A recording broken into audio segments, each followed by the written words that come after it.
ভারতের উত্তরপ্রদেশের সাম্ভালে মুঘল আমলের একটি জামে মসজিদকে ঘিরে ব্যাপক উত্তেজনা দেখা দিয়েছে। মসজিদটি যেখানে তৈরি করা হয়েছে সেখানে আগে থেকে নাকি মন্দির ছিল এমনটি দাবি করছেন সেখানকার কয়েকজন হিন্দুত্ববাদী ব্যক্তি। এরপর আদালত তার পজিশনের ভিত্তিতে সেখানে জরিপ চালানোর মতো নির্দেশ দিয়েছিল। গতকাল রোববার 24 নভেম্বর সকালে জরিপ চালাতে গিয়েছিল একটি দল, কিন্তু তাদের জরিপ চালাতে বাধা দেন সেখানকার মুসল্লিরা। বারবার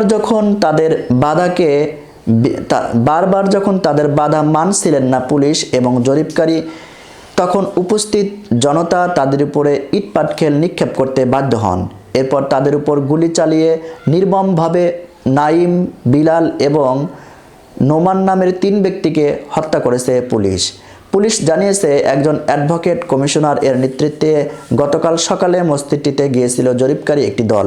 ওই সময় সেখানে প্রায় 1000 মুসলমান জড়ো হন। তাদের মধ্যে কয়েকজন পুলিশ ও জরিপকারী দলের উপরে ইটপাটকেল নিক্ষেপ করেন। ওই সময় উপস্থিত জনতা 10টি গাড়িতে আগুন ধরিয়ে দেন। পুলিশ তখন টিয়ার সেল নিক্ষেপ করে উপস্থিত মুসলিম জনতাকে সরিয়ে দেওয়ার চেষ্টা করে।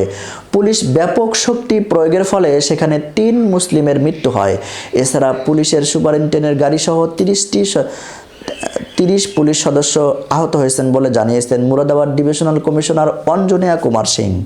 উপস্থিত মুসলিমরা জানান, মূলত মুসলমানদেরকে হয়রানি করার জন্য এবং তাদেরকে উত্তেজিত করে তোলার জন্যই মসজিদটিতে এরকম জরিপ চালানোর মতো নির্দেশ দিয়েছিল আদালত।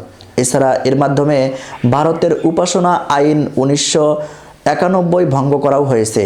এই আইনে ধর্মীয় স্থাপনাগুলোর পবিত্রতা রক্ষার কথা বলা হয়েছে।